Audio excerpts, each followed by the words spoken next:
All right, let's jump right in. Technology is moving at, well, lightning speed. And if you're anything like me, trying to keep up with the endless stream of news, reviews, and updates can feel completely overwhelming. And the scale of this stuff, it's just massive. Get this, technology has fundamentally changed how 7 out of every 10 people on this planet live, work, and connect with each other. It's not some niche hobby anymore, it's literally the fabric of our modern lives. So that brings us to the million-dollar question, right? With all that noise out there, the clickbait, the hot takes, the bottomless feeds, where do you even go for information you can actually trust? It's a real problem for all of us. Well, think of this explainer as your personal map. We've done the hard work and cut through all that noise to give you a hand-picked guide to the best tech blogs for 2026. Now, the goal here isn't for you to follow all 12, no way. It's to help you find that one, maybe two, that are a perfect fit for you. To make things super simple, we've split them into 4 buckets. First, we've got industry news and startups. Then we'll look at reviews, guides, and gadgets. After that, it's culture, niches, and hacks. And finally, we'll get into the deep dives and perspectives. Okay, first up, industry news and startups. This section is really for anyone who wants that inside scoop. You know, the big funding rounds, the major corporate chess moves, and the ideas that are genuinely shaping our future.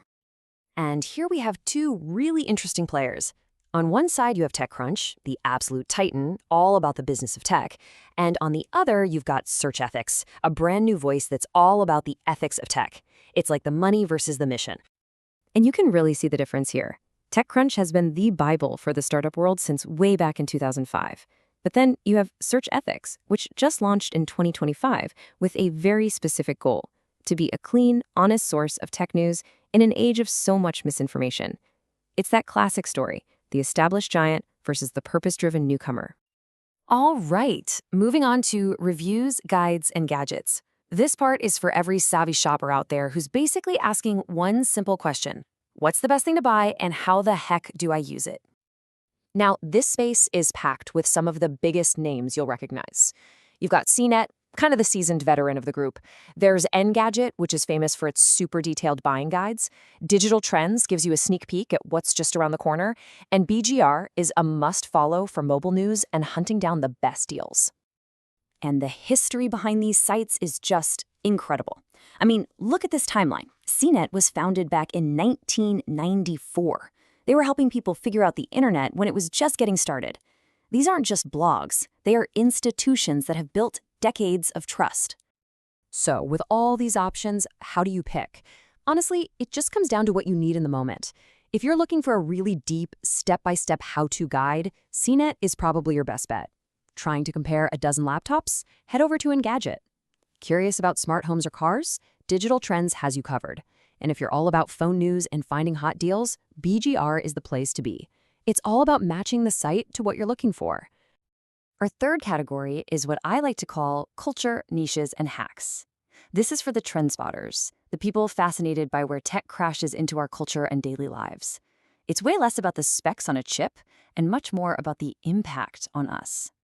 And in this group, we've got the real specialists. The Verge does an amazing job covering that intersection of tech, design, and entertainment. Mashable is your go-to for what's happening in social media and global culture. Lifehacker is all about one thing: giving you practical tips to make your life easier. And of course, if you live inside the Apple ecosystem, 9to5Mac is just non-negotiable. You have to follow it. Let's just zoom in on 2 of these for a sec. Lifehacker, which started in 2005, has a super simple mission: give you real, actionable advice to work smarter. Meanwhile, 9to5Mac, born in 2007, right when the first iPhone appeared, is laser-focused on delivering exclusive news and deep analysis just for Apple fans. See the difference? One's a generalist for life optimization, the other's a deep specialist for specific tribe. And that brings us to our final category: deep dives and perspectives. This one's for the really curious minds out there, for the people who want to go way beyond the headlines, to understand not just the what, but the why and the how. Here we have 2 of the oldest, most respected names in the game. You've got Gizmodo from 2002, known for its bold, sometimes sharp-edged reporting on tech and internet culture. And then there's Ars Technica, which has been around since 1998, and it's famous for its incredibly detailed, almost academic breakdowns of really complex tech and science topics. And this quote from Ars Technica, man, it just captures the spirit of this category perfectly. Their whole philosophy is that readers don't need to know everything, only what truly matters. In a world where we're drowning in information, that promise, to give you the signal, not the noise, is just incredibly valuable. So, after going through all of these different options, what's the one big takeaway here? It's actually really simple. Build your feed. The best tech news source isn't one single website. It's a personalized mix of blogs that perfectly match your own interests and needs. So let's just recap real quick. If you care about the business of tech, TechCrunch is your place. Need to buy a new gadget? CNET and Engadget have got your back. Are you a total Apple fan? Then 9 to 5 Mac is essential reading. And if you really want to understand a topic inside and out, Ars Technica is where you need to go. I just love this final thought from the source material. It so perfectly captures the moment we're in. The future isn't some far-off concept. It's literally happening all around us, right now. And thanks to resources like these, being in the know is always just one click away. So I'll leave you with this one last provocative question to think about. Looking at this whole list, you've got the legacy giants, the niche specialists, and the new ethical challengers. Which of these voices do you think will actually have the biggest impact as we head into 2026?